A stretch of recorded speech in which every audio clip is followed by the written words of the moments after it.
Sabi na sa itong mga suking tigpaminaw, dinig sa naginusarang sibiyaanan sa mga mamumuo. O kini ang programa sa kahinan sa Ramon Abuitis Foundation Incorporated, ang Pagtuki. O kini nyong alagad, si Pagtuki, Tat Samson. Makiguban kaninyo sa usakaros nga pagpanuki sa mga issue nga may kalabutan sa kalambuan. Mga igala, Agosto 16 karon 2014, adlong Sabado, o ang atong pagatukiyon. Bantugang Sugbo. So, once again, ang ato ang title sa atong episode karong buntaga mao ang Bantugang Sugbo. Apan sa dili pa kamo padayon mahigala tugot yun ako sa pagpangayog katahuran kanyong tanan. Nga nagpaminaw kanunay ni nga to ang tulumanon no sa atong mga suki kaayo sa lain-laing dapit sa Visayas ug Mindanao no. Sa mga isla sa Leyte, sa Bohol, sa Negros, sa Siquijor, ug ingon mang pipila ka bahin sa Mindanao, ug ingon man sab sa atong mahal nga probinsya sa Sugbo. So sa atong mga nagkuyog kanunay ni natong programa no sa ang anaa dia silang tagsa kapanimalay nga naminaw kuyog sa ilahang mga radio sets, ug ingon man sab sa atong mga kaigsuonan nga na silang tagsa kapanginabuhian no. Kaniyong tanan, once again, maayong buntag, no? Labi na gid lang ato sa atong mga kaparintihan, kahigalaan, no? O mga kapamilya, no? So, nila ni Remy og diha sa Tinaan, Sindulan, Tinaan, Naga, Cebu, no? So, kaniyong tanan, nga naminaw, maayong good morning, okay? So, ubay-ubay yun ang ato ang bisita karon mga higala, niya ato ning paninghuaon nga matagaan nato sila higayon sa padangat no sa ilahang mga panahom og ingon man sab ang mga kasayuran nga angay natong ipadangat diha kaninyo labi na gyud ning ato ang topic karon no kabahin kini sa nabantog na nga probinsya sa Sugbo mga higala. So karon taud-taud kuyugan ta sa atong mga bisita nga gipanguluhan ni Vice Governor Agnes Magpali, ang kasamtangang Our Cebu Program Manager, no? Nya kuyugan usad ta sa usa sa mga Executive Director, no? Sa Ramon Abuitis Foundation Incorporated. Nya siya may head sa Integrated Development Unit si Miss Marge Grabador.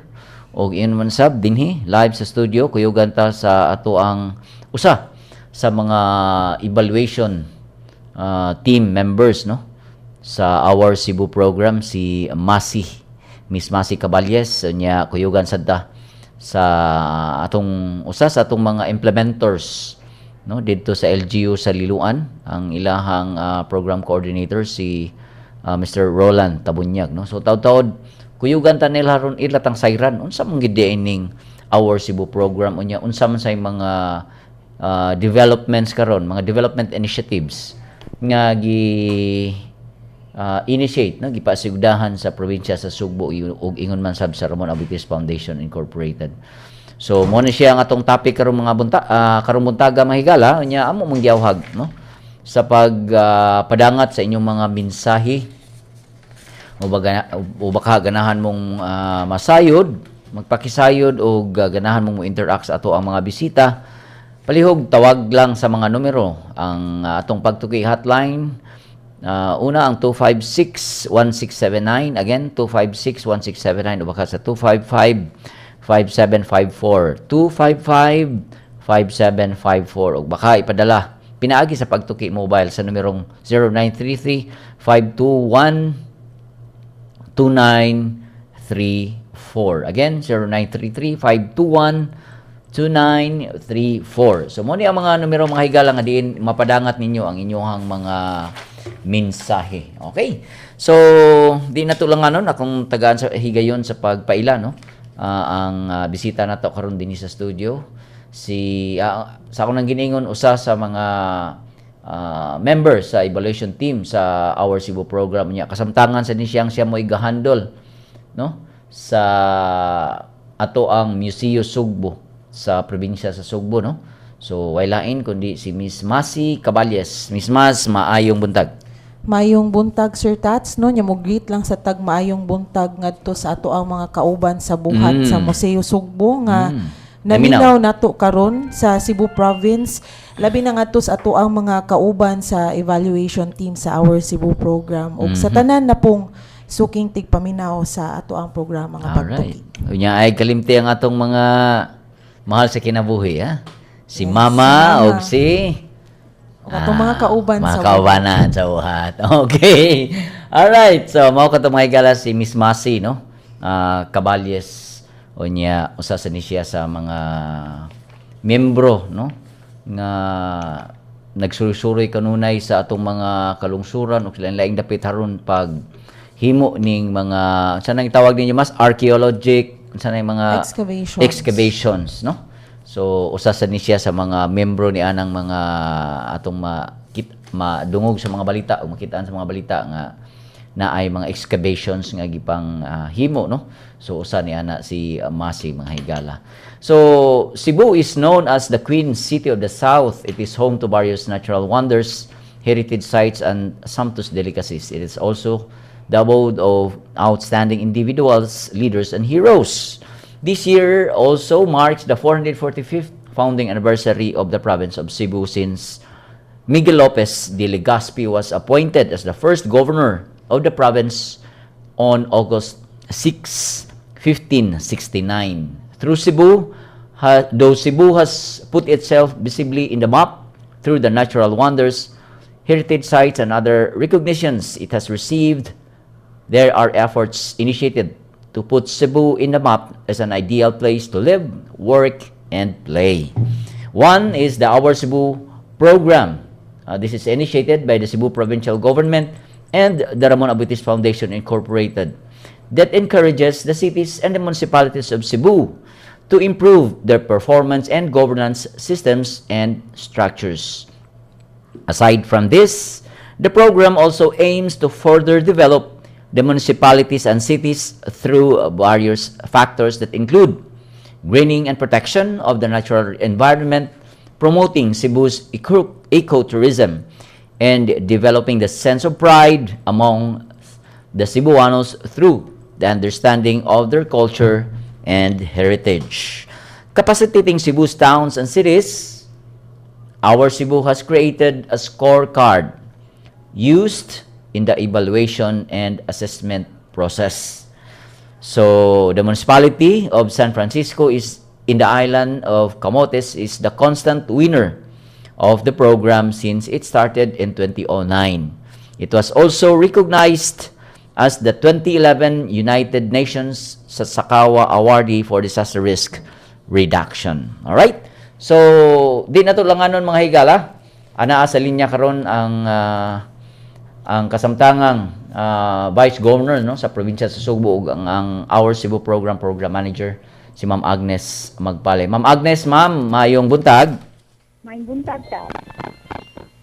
Yes, ma'am. Ma'am, live kita karon, ma'am, sa atong programa, no, sa pagtuki unya ang atong kisgutan kining Bantugang Sugbo unya usa sa gi-initiate, no, nga mga programa sa provincial government o GRAFI ang kining atong Our Cebu program. Ma'am, una na kong pangutana. What can make Cebu an ideal place to live, work, and play? That's kagabi eh. Yes, ma'am. Akong sugdon by announcing last night, we finally awarded the schools, the winning schools, na atong gi-appeal sa atong Our Cebu program, the search for the most livable municipality or city, and then we went down barangay level.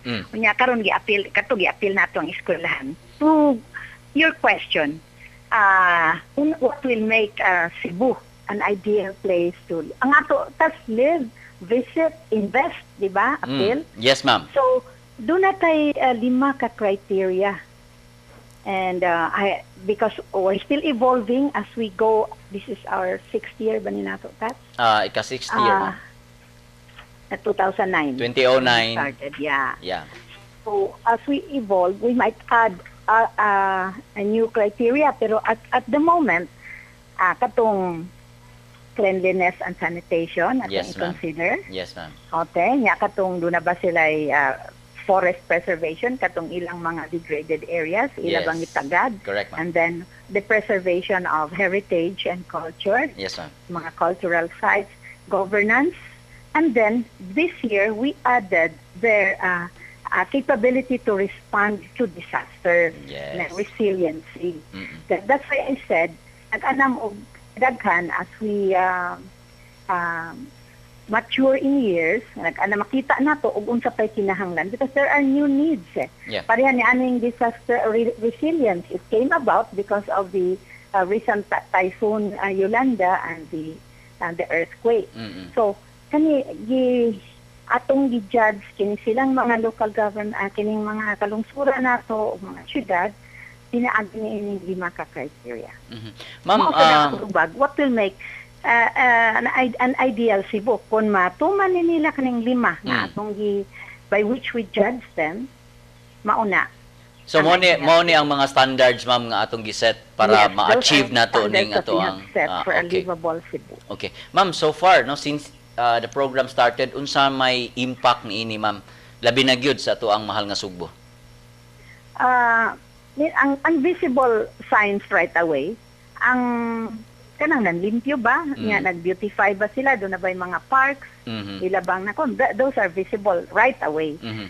In the area of kanang bago, kanang preparedness of and governance, medyo not visible, but it is very important kay through their governance anha man na din nga maka-attract ba silang investors because they have streamlined, walay unsay tawag niya na kanang mga bureaucracy, kanang mga ingon ana. So again, if the investors will come, if more people would like to visit our place, Nya makaingon sa tama. tamam. Dili masakit.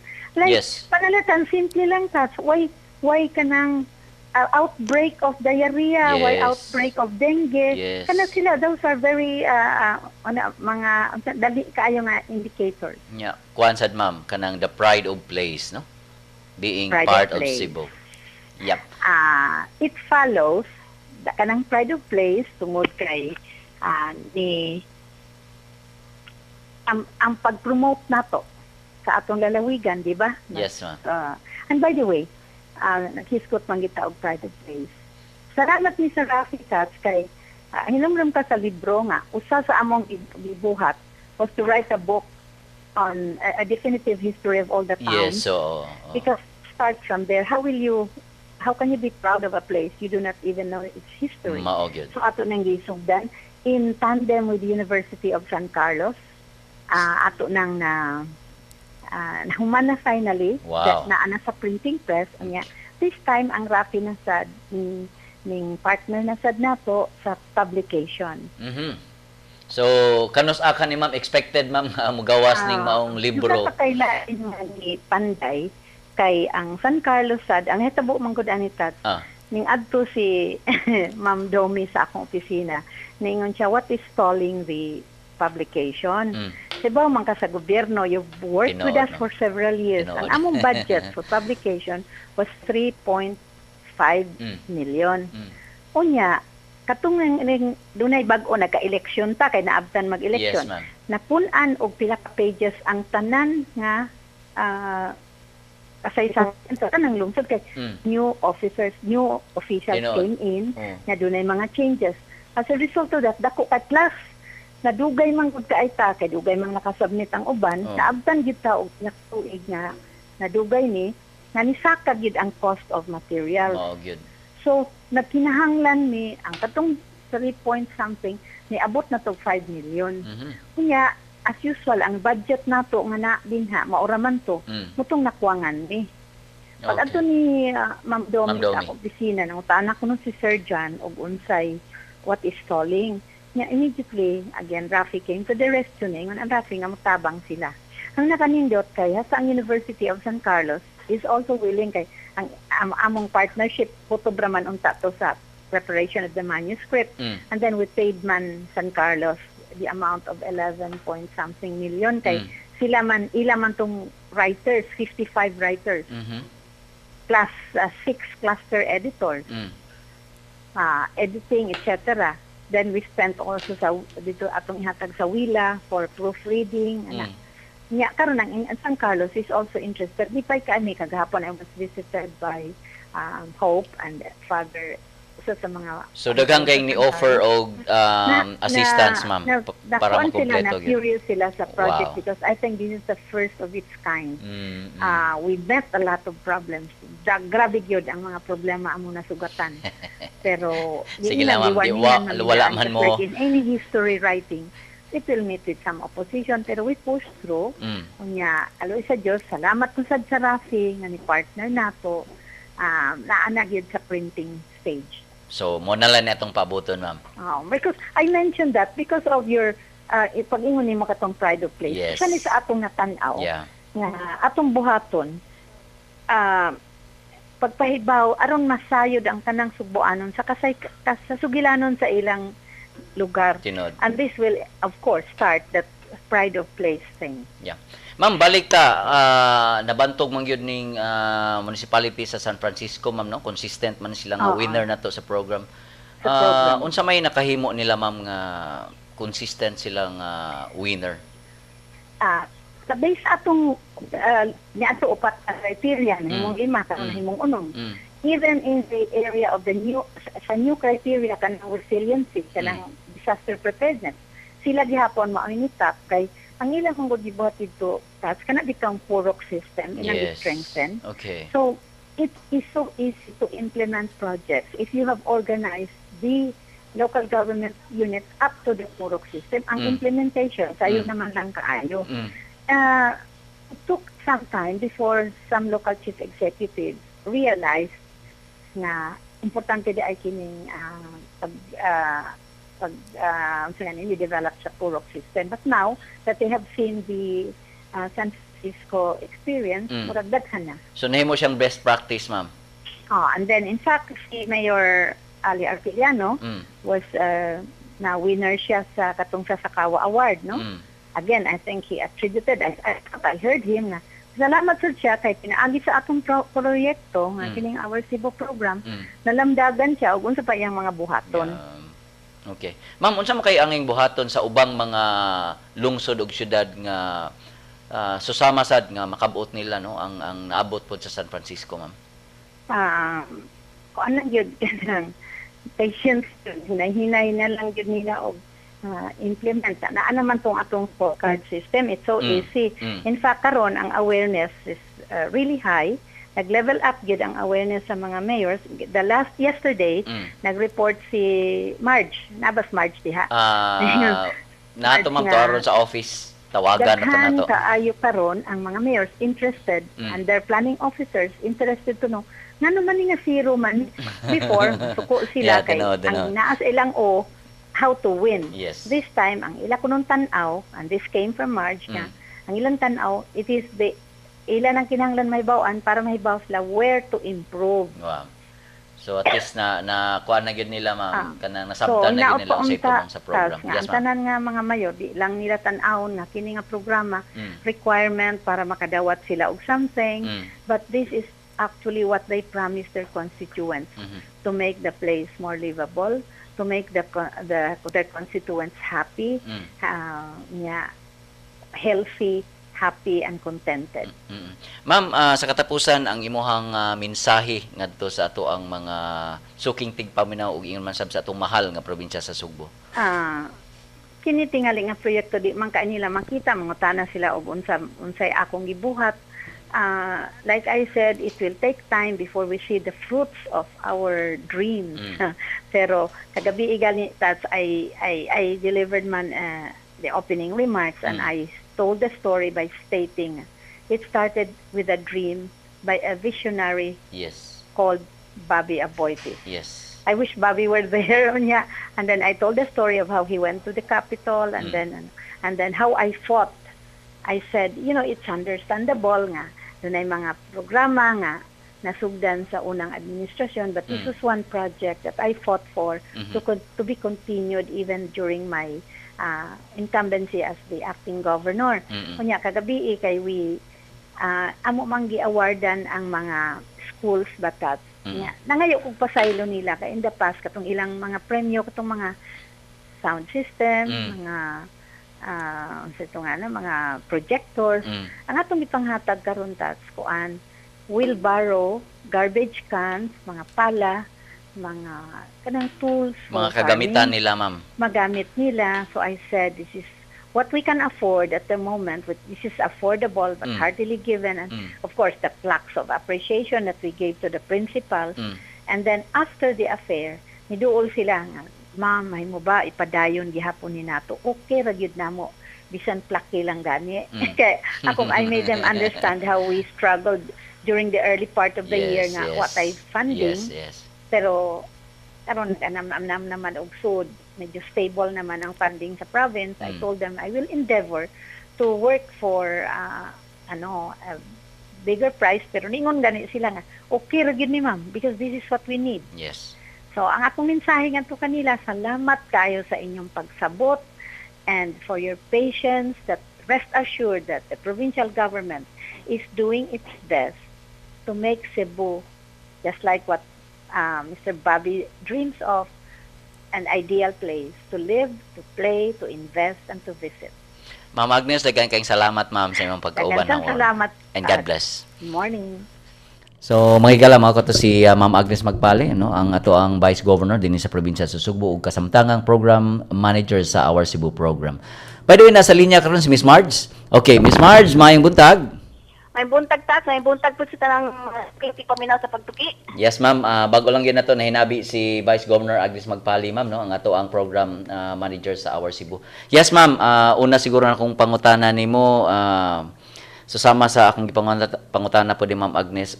Unsa may mahimo, ma'am, sa Cebu nga mahimong lugar nga maayong puy-an, dunay trabaho ug makalingaw-lingaw, no? Ug malipayon ug hapsay ug malinawon ang ato ang dakbayan or probinsya sa Sugbo. Magkanang pangutanahatas magsugod ang gyuding tanan nga kanang mga programa nga gipadagan kung tarong ug hapsay nga pagpadagan mo na mga pamaagi nga mahitabo ning ato ang mga tinguha nga ang Cebu mamahimong hapsay nga lugar nga mga negosyante makaari ang mga tao maayo ang pagpagmuyo. So kanang magsugod lang ta sa unsay angay atong buhaton nga kuan nga tarong lang ang pag-implementar niya. Pumunta na atong gibuhat sa Our Cebu nga ato ang gipaningkamutan nga natay mga governance scorecard na masukod nato kung kumusta na ang pag-implementar sa mga nagkadaiyang mga LGUs sa lahi-lahi nga programa nga angay nilang ipadagan. Ma'am, nagisgot man ko kag Our Cebu Program scorecard. Unsa may mga basihanan, unsa man ang gitawag natog mga Our Cebu standards? Pwede nimo ma-explain, ma'am, nga to? Okay, kaning sa Our Cebu standards, adto na tay mga kuan nagbase man guni sa kanang development agenda pod sa ato ang kanang lokal nga sa provincial nga sa provincial government. O kanang datay mga different attributes, no, like sama sa green, kaning livability, ang pagka-competitiveness sa ato ang lugar o kaning butang nga governance na ay mga lahi-lahi nga mga butang nga atong gisukod ana unya kanang kuan kanang muna ato ang gilantaw niya ginaadto nato ni ato mga munisipalidad para ato ning masukod. So sama sa green, for example, gana sa green atong gilantaw kung ang usa ka munisipalidad or LGU nagpanumba sila og saktong numero sa mga kahoy, sakto ba ang mga kahoy nga ilang gipangtanom, unsa pay laing mga pamaagi nga ilang gibuhat aron ang kinaiyahan maprotehiran. So kanang mga inana nga measure sama sa competitiveness ang ato pong gilantaw ana nga ang kining pangnegosyo sakto ba ang pamaagi sa munisipalidad sa pagtatar sa mga negosyante. So usar sila mga pipiliran sila ka mga sukod na atong gibuhat. So kining maong standards, ma'am, mao ni sila murag mo i-meet gyud sa local government unit haron ma-achieve nato nang gitawag nato ideal place to live, work, and play. Yes, kaya ato ang gibutang sa ganhi nga mga gipang sudat kay kadto man pong mga programa nga sama sa atong asa kung ingon ganiha nga naglantaw pud ta kung sa may mga development agenda sa ato ang gobyerno unya atong gitan-on sa may magipadagan nga mga programa unya mura pud na atong gibutang sa atong scorecard para atong sukdon. So makit-an nato ni siya, ma'am, based sa scorecard kung unsay mga kahuyangan sa LGU diha sa pag-implementar sa mga programa haron ilang nining i-improve. Usa na nga perspektiba unsay kahuyangan mamahimo po niya tong lantawon kung unsa po ilahang kusog. Pasa po sila maayo nga pwede ba ka nato ni nga ang ilahang kanang gipangbuhat ato pong isibya sa ubang pang mga munisipalidad kay aron pud ang ubang munisipalidad makasunod or makakuha og idea unsaon to pag-implementar ilang mga programa. Ma'am, how can leaders of Cebu towns and cities nga himuon nila ning mga basihan no kining naa sa scorecard nga ilang ma-apply ngadto sa ilang tagstag sa kalungsod? Ang ato mag-scorecard kay siya kanang klaro kay siya ba? Kaya bitong kung naglantaw ka nga makita gyud nimo nga kani pwede din ako ni implementar ani una ko pag-implementar mo din kuwang nako kay di siya taas siya pero di siya na complicated. Dali ra siya nga makita nila nga gisuko day ko aning butanga sama sa for example nagtanong ba sila inani kadaghan nga makahoy. Okay. Kung wala na silang mga records nga na subakaybaw sila nga ilan na trabahoon para tabo na siya nga makatanong. So dali ra gyud kayo masabtan, ma'am. Usa to? Dali ra kayo masabtan ang scorecard kay dali ra detalye gyud siya makaayo. masabtan. Okay. Pero dali ra po sila makakita kung asa sila huyang o asa sila kusog. Ma'am, what are we in this year's Our Cebu program? Unsa may atong mga direction karon this year? Unya unsa may mga priorities karon sa Our Cebu program? Karon nga tuig kay kanang tungod kani Our Cebu mo mani ang first run under sa administration sa atong honorable governor nga si Governor Davide natay tulo ka evaluation round. So nagsumad na ta sa atong first, ongoing atong second unya. Kanang gikan din ato ni monitor unsa may mga improvements sa mga nagkalahi-lahi nga LGUs. Pero more than that, ang usa sa butang atong buhat na ni nga inigsulya nato sa mga LGUs sa ilang resulta, maipakita po nato nga kini pwede ninyo buhaton unya mamahimuan po silang matabangan kung saan pagkabot sa ilahang kung ang ilang tinguha nga taas-taas ang ilahang score. So more siya collaboration towards action unsaon pag sa usa ka LGU nga murag mo saka or mo improve sila sa ilahang performance. Ma'am, ang imuhang mensahe ma'am alang sa atong mga suking tigpaminaw ug ingon masab sa ato ang mga taga Sugbo. Kani sa Cebu murag mo nagitawag na Cebu kay ako ang Cebu. So dili ra ni nga kani LGU murag sa tanan gyud ni nga lumulupyo sa tibuok probinsya sa Cebu. Kay kitang tanan adul naman tay pwede buhaton no di man gyud kinahanglan nga komplikado kana paglimpyo lang sa tugkaran nabuhat na nimo tungod alang sa Sugbo nga kung asa ka nga namuyo. So kana lang siguro nga kanang our Cebu ato ang Cebu sa kada usa ka nato kung sa atong pwede buhaton nato kay ato amaning Sugbo, ato amaning Cebu. Nga maski gamay ma'am basta naa siya ma-contribute alang sa ato ang Sugbo. Mo'y importante. Kaayo sa ato ang Sugbo, ana. Ma'am Marge, salamat kayo ma'am sa imong pakiguban kanamo karong buntaga sa atong programa. And God bless. Salamat sa tats o mayalo sa mga paminaw. Okay, mga higala, mao ko si Miss Marge, no, ang kasamtang Executive Director sa Rafi IDU, unya siya po'y usa sa nagdala no sa Our Cebu program. So atong mubalik ta, no? Human lamang ni pipila ka mga mensahe.